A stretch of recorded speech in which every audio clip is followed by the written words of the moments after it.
Meanwhile, protests have broken out at the U.S. Capitol seeking a ceasefire. These are Jewish protesters, we are told, a majority of them, and they are seeking a ceasefire with regard to Israel and Gaza. You can see high drama inside the U.S. Capitol building. This is pro-Palestine protests and basically asking for ceasefire, that the war should not escalate.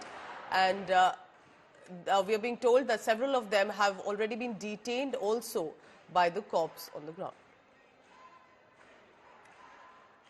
Foreign Affairs Editor Geeta Mohan joining with the latest on that. Geeta, that's very interesting that some of them are actually Jewish protesters who are asking for a ceasefire. But why the capital? What is the reason? What is happening right now? So it is not just in D.C., in the United States of America, West other parts. We are looking at such calls even from within Israel. The activists, the peace activists who've been working for a very long time, Pooja, within Israel, to have some sort of a semblance of normalcy and peace between Israel and Palestine. Within the Jewish community itself in the United States of America, there are many who advocate a ceasefire and peace. Ceasefire in Gaza, primarily to ensure humanitarian aid reaches the civilians. Nobody has condoned what Hamas has done.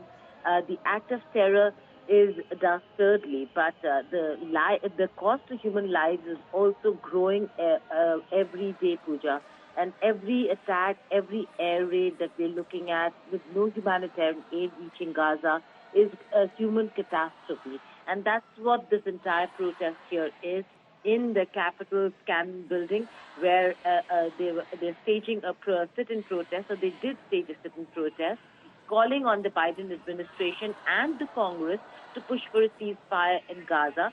This is on the very same day that Biden was in Tel Aviv, and the very same day that in United Nations Security Council in New York, at the UNSC, the United States of America has vetoed a resolution moved by Brazil to pause humanitarian aid to reach Gaza.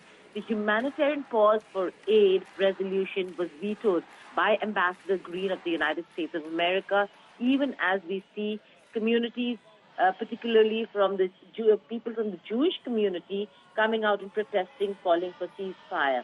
At the end of the day, when the conversations, Pooja, take place on proportionality of any dastardly attack and a response to that attack, there has to be some semblance of sense in the proportionality itself.